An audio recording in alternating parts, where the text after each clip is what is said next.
Cette année, petite émotion supplémentaire à la remise à l'eau de Gitana 16, parce qu'on a pris quelques choix architecturaux durant ce chantier d'hiver, modifié un peu la stabilité du bateau.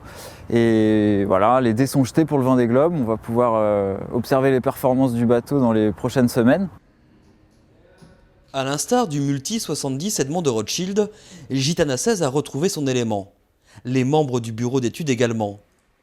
Le bureau d'études du Gitana Team, c'est 5 personnes dédiées en interne à la recherche de la performance. Des ingénieurs et architectes avec les pieds mouillés et une tête bien faite.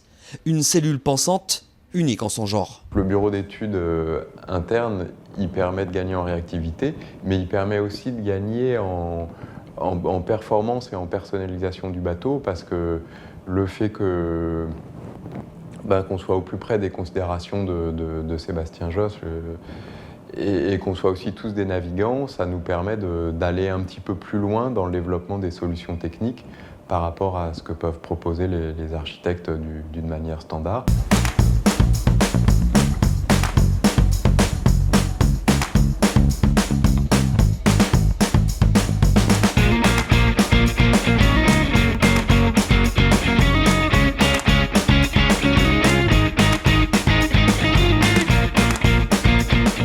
Essai grandeur nature à bord du laboratoire Gitana 15, bardé d'électronique et placé sous écoute.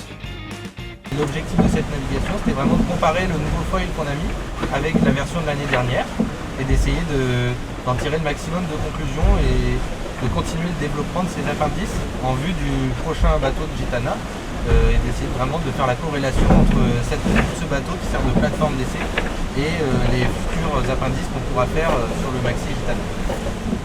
Que ça se rapproche c'est un cas qui est un peu entre deux. De retour à terre, les données sont décortiquées et analysées, puis vient l'heure des choix.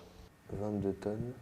Notre rôle, c'est d'apporter notre patte, notre touche en interne à chaque bateau, donc de prendre les plans des architectes et les pièces qui ont été dessinées et de les rechanger un peu à notre sauce et d'y apporter notre touche interne vraiment. Ce qu'il te faut pour hooker et la charge pour pas déhooker, t'es un peu short, t'es limite quoi.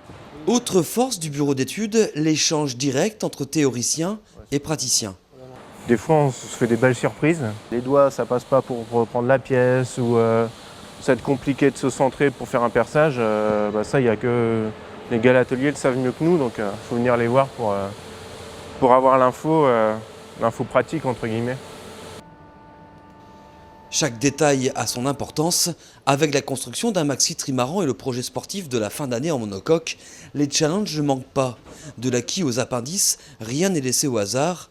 Ce jour-là, fraîchement arrivés d'Italie, les foils de dernière génération du 60 pieds passent un scanner.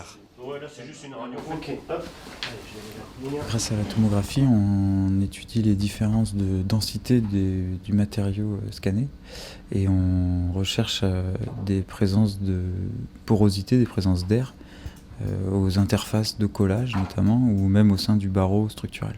Analyse en cours. Primordiaux sur les bateaux derniers nés, les foils sont des appendices qui permettent à un monocoque de se sustenter sur l'eau et à un multicoque de voler. C'est bien là, c'est bon là.